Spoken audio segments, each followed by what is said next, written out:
चंद्रगुप्त का उदय, एक नए युग की शुरुआत।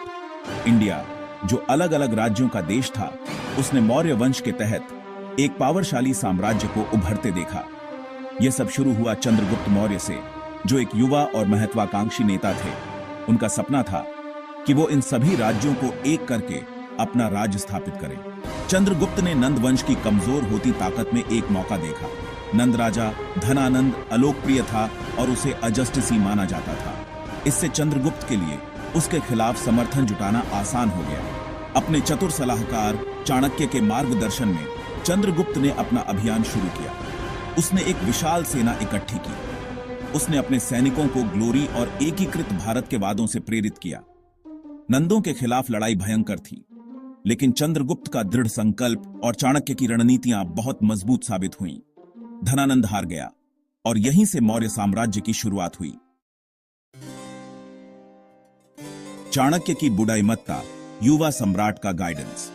चाणक्य, एक शानदार रणनीतिकार और विद्वान, ने चंद्रगुप्त के शासन को आकार देने में महत्वपूर्ण भूमिका निभाई। वो राजनीति और अर्थशास्त्र के उस्ताद थे। उनकी शिक्षाओं को आज भी सम्मानित किया जाता है। चाणक्य ने अर्थशास्त्र लिखी, जो शासन कला पर एक ग्रंथ है। इस पुस्तक ने शासन, कूटनीति और युद्ध के सिद्धांतों को रेखांकित किया। इसने चंद्रगुप्त के लिए अपने नवगठित साम्राज्य के प्रबंधन में एक गाइड के रूप में काम किया। चाणक्य के प्रमुख सिद्धांतों में से एक मजबूत और केंद्रीकृत सरकार का महत्व था। उन्होंने चंद्रगुप्त को एक सुव्यवस्थित प्रशासन स्थापित करने की सलाह दी। इसमें कराधान प्रणाली, कानून प्रवर्तन और जानकारी एकत्र करने के लिए जासूसों का एक नेटवर्क शामिल था। चाणक्य ने एक पावरशाली सेना के महत्व पर भी जोर दिया। उनका मानना था कि एक बड़ी और अच्छी तरह से सुसज्जित सेना बनाए रखना चाहिए। यह साम्राज्य की रक्षा और उसके क्षेत्रों के विस्तार के लिए महत्वपूर्ण था। क्षेत्र का विस्तार, चंद्रगुप्त की विजय।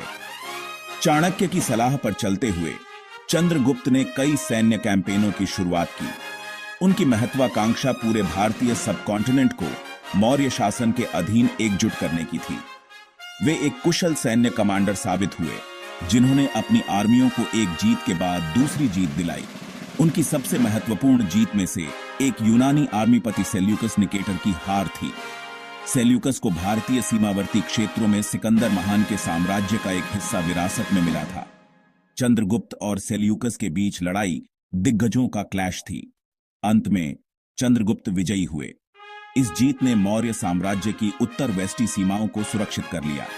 चंद्रगुप्त की विजय ने मौर्य साम्राज्य को वर्तमान भारत के अधिकांश हिस्सों में फैला दिया। उत्तर में हिमालय से लेकर दक्षिण में दक्कन के पठार तक मौर्य ध्वज ऊंचा लहराया। बिंदुसार विरासत जारी है। एक शानदार शासनकाल के बाद चंद्रगुप्त मौर्य ने अपने बेटे बिंदुसार के पक्ष में सिंहासन त्याग दिया। हालांकि अपने पिता जितना प्रसिद्ध नहीं, बिंदुसार एक योग्य शासक साबित हुआ। उन्होंने साम्राज्य का विस्तार जारी रखा। बिंदुसार का शासनकाल साम्राज्य के सुदृढ़ीकरण और विस्तार के लिए जाना जाता है। उन्होंने अपने पिता द्वारा स्थापित एडमिनिस्ट्रेशनिक ढांचे को मजबूत करने पर ध्यान केंद्रित किया। उन्होंने साम्राज्य के सुचारू संचालन को सुनिश्चित किया। उन्होंने मध्य और दक्षिणी भारत के कुछ हिस्सों को विक्ट्री कर साम्राज्य को दक्षिण की ओर भी बढ़ाया। हालांकि उनके शासनकाल का विवरण उनके पिता और पुत्र के रूप में अच्छी तरह से प्रलेखित नहीं है। बिंदुसार ने पड़ोसी राज्यों के साथ राजनयिक संबंध बनाए रखे। झांत है कि पश्चिम में हेलेनिस्टिक रूलरों के साथ उनके संपर्क थे। यह मौर्य साम्राज्य के बढ़ते अंतर्राष्ट्रीय कद को दर्शाता है। भाग 5। अशोक का उदय, विरासत में मिला सिंहासन। बिंदुसार के बाद उनके बेटे अशोक ने शासन किया, जो भारतीय इतिहास के सबसे प्रसिद्ध शासकों में से एक थे। अशोक को एक विशाल और शक्तिशाली साम्राज्य विरासत में मिला था। अशोक के शासनकाल का निर्णायक क्षण कलिंग युद्ध था। कलिंग युद्ध, हालांकि अशोक के लिए एक सैन्य जीत थी, लेकिन यह एक भयानक कीमत पर मिली। उन्होंने हिंसा का त्याग कर दिया और शांति और अहिंसा के मार्ग को अपना लिया। उन्होंने अपना शेष शासनकाल धर्म को बढ़ावा देने के लिए समर्पित करने का फैसला किया। भाग 6। कलिंग युद्ध, एक महत्वपूर्ण मोड़। कलिंग युद्ध के बाद अशोक पर गहरा इंपैक्ट पड़ा। युद्ध के मैदान की भयावहता दोनों ओर की अपार पीड़ा ने उन्हें रिमॉर्स और गहरे पछतावे से भर दिया। अशोक ने युद्ध से हुई तबाही को अपनी आंखों से देखा। अनगिनत मृतकों और घायलों को देखकर, घरों और परिवारों को उजड़ते देखकर उनका हृदय द्रवित हो गया। उन्हें अपनी महत्वाकांक्षा की असली कीमत का एहसास हुआ। इस अनुभव ने अशोक में गहरा परिवर्तन ला दिया। उन्होंने हिंसा का त्याग कर दिया और शांति और अहिंसा के मार्ग को अपना लिया। उन्होंने अपना शेष शासनकाल धर्म को बढ़ावा देने के लिए समर्पित करने का फैसला किया, एक ऐसी अवधारणा जिसमें धार्मिकता, न्याय और करुणा शामिल है। कलिंग युद्ध अशोक के प्रारंभिक शासनकाल का एक काला अध्याय, इतिहास के सबसे उल्लेखनीय ट्रांसफॉर्मेशनों में से एक के लिए उत्प्रेरक बना। इसने एक क्रूर विजेता से एक दयालु शासक के रूप में उनके विकास को चिह्नित किया। भाग 7 अशोक का परिवर्तन, बौद्ध धर्म अपनाना। कलिंग युद्ध के बाद अशोक बौद्ध धर्म में परिवर्तित हो गए। उन्होंने बुद्ध की शिक्षाओं में सांत्वना और मार्गदर्शन पाया। अशोक ने इसे जीवन जीने के तरीके के रूप में अपनाया।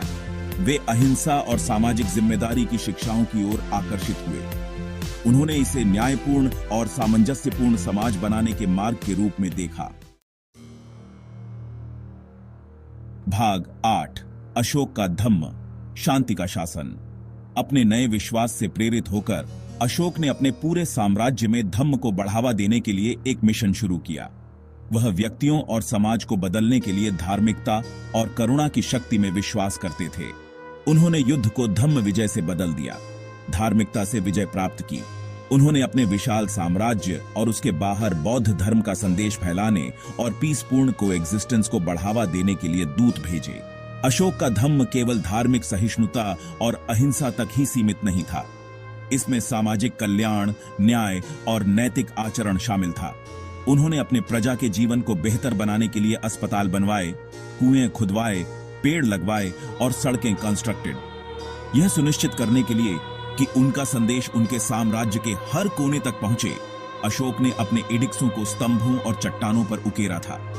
स्थानीय भाषाओं में लिखे गए ये शिलालेख उनकी नीतियों और एक जस्टिस पूर्ण और नैतिक समाज के उनके विजन कोण की घोषणा करते थे। भाग 9 पतन और पतन, एक युग का अंत। अशोक के उदार शासन और उनके शासनकाल की समृद्धि के बावजूद उनकी मृत्यु के बाद मौर्य साम्राज्य का पतन शुरू हो गया। इस एक बार के पावरशाली साम्राज्य के अंतिम पतन में कई कारकों ने योगदान दिया। एक कारक स्वयं साम्राज्य की वास्तुता थी। पश्चिम में अफगानिस्तान से लेकर पूर्व में बांग्लादेश तक फैला मौर्य साम्राज्य प्रभावी ढंग से प्रशासन के लिए एक चुनौती था। इतने विशाल क्षेत्र पर नियंत्रण बनाए रखना कठिन साबित हुआ। एक और कारक उत्तराधिकार का संकट था। अशोक के सक्सेशनियों में उनके विजन कोण और एडमिनिस्ट्रेशनिक कौशल का लैक था। आंतरिक कलह और कमजोर लीडरशिप ने मौर्य साम्राज्य के केंद्रीय अधिकार को कमजोर कर दिया। साम्राज्य को बाहरी खतरों का भी सामना करना पड़ा। उत्तर पश्चिम से आक्रमणों के साथ साथ क्षेत्रीय पावरियों के उदय ने साम्राज्य की सीमाओं पर प्रेशर डाला।